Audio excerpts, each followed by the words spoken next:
The Wind in the Willows by Kenneth, Grahame and read by Ngamoko, Nikora. In part 12 of The Wind in the Willows, Toad steals a motorcar and crashes it into a pond. As he flees the scene once again, he falls into the river, which takes him downstream. When Toad pulls himself from the water, he discovers he is on Rat's doorstep. Part 13. Like summer tempests came his tears. The rat put out a neat little brown paw, gripped Toad firmly, and gave a great hoist and a pull, and the waterlogged Toad came up slowly but surely over the edge of the hole, till at last he stood safe and sound in the hall, streaked with mud and weed to be sure, and with the water streaming off him, but happy and high-spirited as of old, now that he found himself once more in the house of a friend, and dodgings and evasions were over, and he could lay aside a disguise that was unworthy of his position and wanted such a lot of living up to. "Oh, Ratty," he cried, "I've been through such times since I saw you last, you can't think. Such trials, such suffering, and all so nobly borne. Then such escapes, such disguises, such subterfuges, and all so cleverly planned and carried out. Been in prison, got out of it, of course. Been thrown into a canal, swam ashore, stole a horse, sold him for a large sum of money, humbugged everybody, made them all do exactly what I wanted. Oh, I am a smart Toad, and no mistake. What do you think my last exploit was? Just hold on till I tell you." "Toad," said the water rat, gravely and firmly, "you go off upstairs at once, and take off that old cotton rag.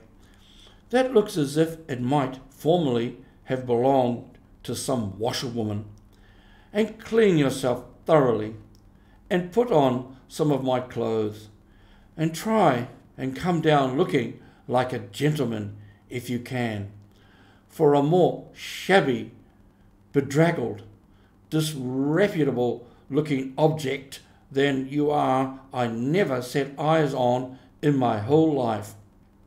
Now, stop swaggering and arguing, and be off. I'll have something to say to you later." Toad was at first inclined to stop and do some talking back at him. He had had enough of being ordered about when he was in prison, and here was the thing being begun all over again, apparently, and by a rat too. However, he caught sight of himself in the looking-glass over the bedstand, and with the rusty black bonnet perched rakishly over one eye, and he changed his mind and went very quickly and humbly upstairs to the rat's dressing-room. There he had a thorough wash and brush-up, changed his clothes, and stood for a long time before the glass, contemplating himself with pride and pleasure, and thinking what utter idiots all the people must have been to ever have mistaken him for one moment for a washerwoman. By the time he came down again, luncheon was on the table, and very glad Toad was to see it, for he had been through some trying experiences and had taken much hard exercise since the excellent breakfast provided for him by the gypsy. While they ate, Toad told the rat all his adventures, dwelling chiefly on his own cleverness and presence of mind in emergencies, and cunning in tight places, and rather making out that he had been having a gay and highly coloured experience. But the more he talked and boasted, the more grave and silent the rat became. When at last Toad had talked himself to a standstill, there was a silence for a while, and then the rat said, "Now, Toady, I don't want to give you pain after all you've been through already, but seriously, don't you see what an awful fool you've been making of yourself? On your own admission, you have been handcuffed, imprisoned, starved, chased, terrified out of your life, insulted, jeered at, and ignominiously flung into the water, by a woman too. Where's the amusement in that? Where does the fun come in? And all because you must needs go and steal a motor car. You know that you've never had anything but trouble from motor cars from the moment you first set eyes on one. But if you will be mixed up with them, as you generally are, 5 minutes after you've started, why steal them? Be a cripple if you think it's exciting. Be a bankrupt for a change, and if you've set your mind on it. But why choose to be a convict? When are you going to be sensible and think of your friends and try and be a credit to them? Do you suppose it's any pleasure to me, for instance, to hear animals saying, as I go about, that I'm the chap that keeps company with jailbirds? Now, it was a very comforting point in Toad's character that he was a thoroughly good-hearted animal, and never minded being jawed by those who were his real friends. And even when most set upon a thing, he was always able to see the other side of the question. So although, while the rat was talking so seriously, he kept saying to himself mutinously, "But it was fun, though, awful fun," and making strange, suppressed noises inside him, "Kick, kick, kick, poop, poop," and other sounds resembling stifled snorts or the opening of soda water bottles. Yet when the rat had quite finished, he heaved a deep sigh and said very nicely and humbly, "Quite ratty. How sound you always are. Yes, I've been a conceited old fool. I can quite see that. But now I'm going to be a good toad and not do it any more. As for motor cars, I've not been at all so keen about them since my last ducking in that river of yours. The fact is, while I was hanging onto the edge of your hole and getting my breath, I had a sudden idea, a really brilliant idea, connected with motorboats. There. Don't take on so, old chap, and stamp and upset things. It was only an idea, and we won't talk any more about it now. We'll have some coffee and a quiet chat, and then I'm going to stroll quietly down to Toad Hall and get into clothes of my own and set things going again on the old lines. I've had enough of adventures. I shall lead a quiet, steady, respectable life, pottering about my property and improving it, and doing a little landscape gardening at times. There will always be a lot of dinner for my friends when they come over to see me. I shall keep a pony chaise to jog about the country in, just as I used to in the good old days, before I got reckless and wanted to do things." "Stroll quietly down to Toad Hall?" cried the rat, greatly excited. "What are you talking about? Do you mean to say you haven't heard?" "Heard what?" said Toad, turning rather pale. "Go on, Ratty, quick, don't spare me. What haven't I heard?" "Do you mean to tell me," shouted the rat, thumping with his little fist upon the table, "that you've heard nothing about the Stoats and Weasels?" "What? The wild wooders?" cried Toad, trembling in every limb. "No, not a word. What have they been doing? And how they've been taken, Toad Hall," continued the rat. Toad leaned, his elbows on the table and his chin on his paws, and a large tear welled up in each of his eyes, overflowed and splashed on the table. Plop, plop. "Go on, Ratty," he murmured presently. "Tell me all. The worst is over. I am an animal again. I can bear it." "When you got into that trouble of yours," said the rat, slowly and impressively, "I mean when you disappeared from society for a time over that misunderstanding about a machine, you know." Toad merely nodded. "Well, it was a good deal talked about down here, naturally," continued the rat. "Not only along the riverside, but even in the wild wood. Animals took sides, as always happens.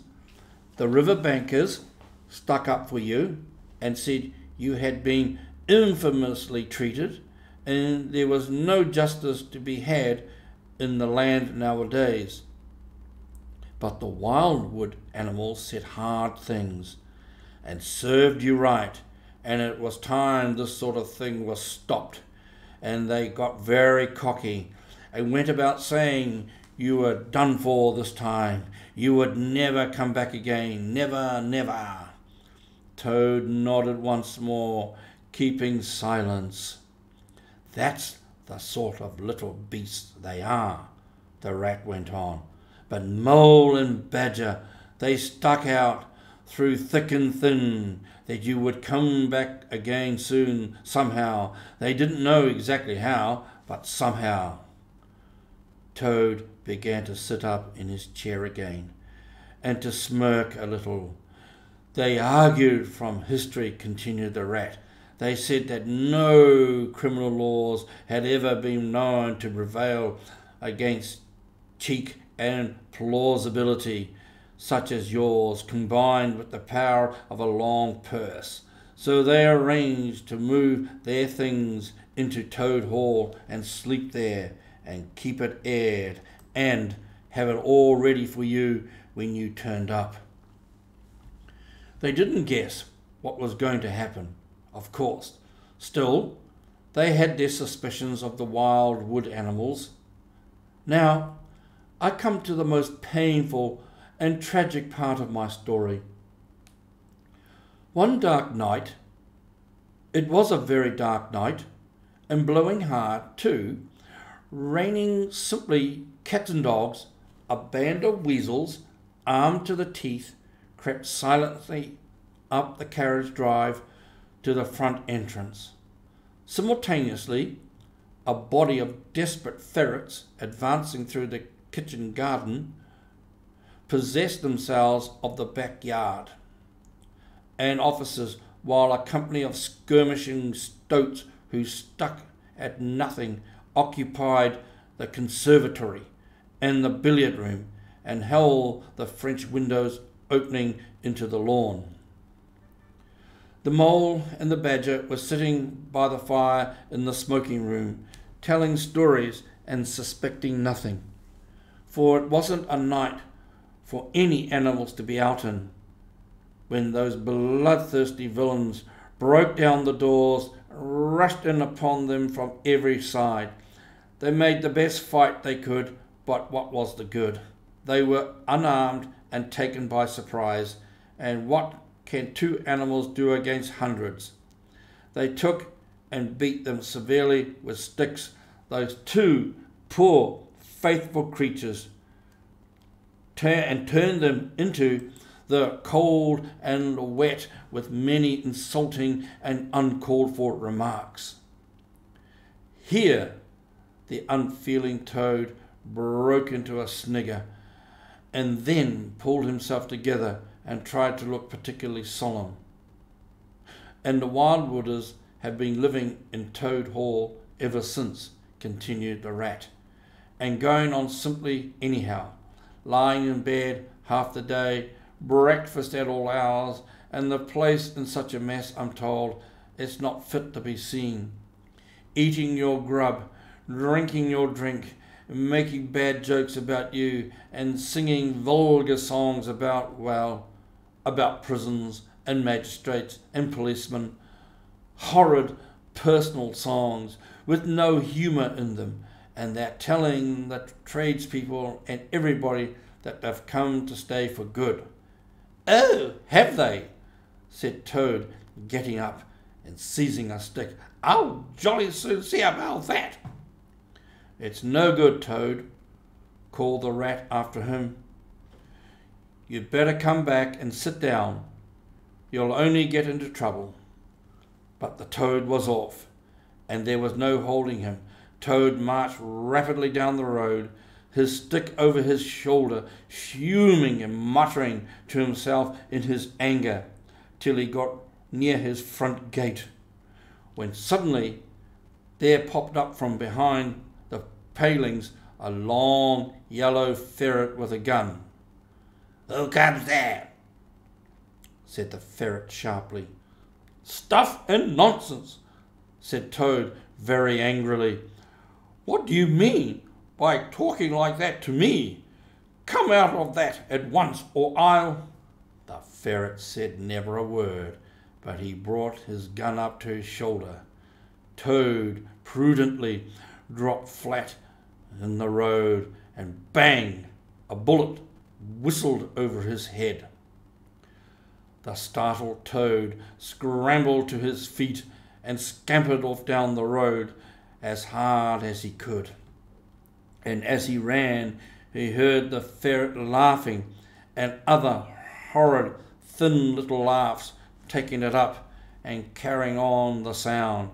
He went back, very crestfallen, and told the water rat. What did I tell you? Said the rat. It's no good. They've got sentries posted. They are all armed. You must just wait. Still Toad was not inclined to give in all at once. So he got out the boat and set off rowing up the river to where the garden front of Toad Hall came down to the waterside. Arriving within sight of his old home, he rested on his oars and surveyed the land cautiously. All seemed very peaceful and deserted and quiet. He could see the whole front of Toad Hall glowing in the evening sunshine, the pigeons settling by twos and threes along the straight line of the roof, the garden a blaze of flowers, the creek that led up to the boathouse, the little wooden bridge that crossed it, all tranquil, uninhabited, apparently waiting for his return. He would try the boathouse first, he thought. Very warily, he paddled up to the mouth of the creek and was just passing under the bridge when, crash! A great stone dropped from above, smashed through the bottom of the boat. It filled and sank, and Toad found himself struggling in deep water. Looking up, he saw two stoats leaning over the parapet of the bridge, watching him with great glee. It will be your head next time, Toady, they called out to him. The indignant Toad swam to shore while the stoats laughed and laughed, supporting each other, and laughed again, till they nearly had two fits, that is, one fit each, of course. The toad retraced his weary way on foot and related his disappointing experience to the water rat once more. "Well, what did I tell you?" said the rat very crossly. "And now, look here. See what you've been and done? Lost me my boat that I was so fond of. That's what you've done, and simply ruined that nice suit of clothes that I lent you. Really, Toad, of all the trying animals, I wonder you managed to keep any friends at all." The Toad saw at once how wrongly and foolishly he had acted. He admitted his errors and wrong-headedness and made a full apology to Rat for losing his boat and spoiling his clothes, and he wound up by saying, with that frank self-surrender which always disarmed his friends' criticism and won them back to his side, "Ratty, I see that I have been a headstrong and a wilful toad.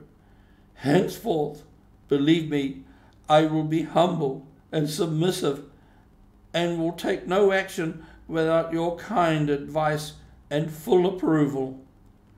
"If that is really so," said the good-natured rat, always appeased, "then my advice to you, considering the lateness of the hour, is to sit down and have your supper, which will be on the table in a minute, and be very patient, for I am convinced that we can do nothing until we have seen the mole and the badger, and heard their latest news, and held conference and taken their advice in this difficult matter."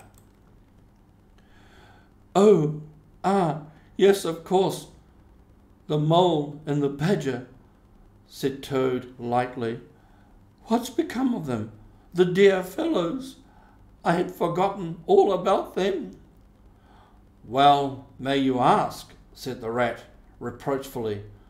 "While you were riding about the country in expensive motor cars, and galloping proudly on blood horses, and breakfasting on the fat of the land, those two poor animals have been camping out in the open in every sort of weather, living very rough by day and lying very hard by night, watching over your house, patrolling your boundaries, keeping a constant eye on the Stoats and the Weasels, scheming and planning and contriving how to get your property back for you. You don't deserve to have such true and loyal friends, Toad, you don't really. Some day, when it's too late, you'll be sorry you didn't value them more while you had them." "I'm an ungrateful beast, I know," sobbed Toad, shedding bitter tears. "Let me go out and find them, out into the cold, dark night, and share their hardships, and try and prove by... Hold on a bit. Surely I heard the chink of dishes on a tray. Supper's here at last. Hooray! Come on, Ratty." End of part 13.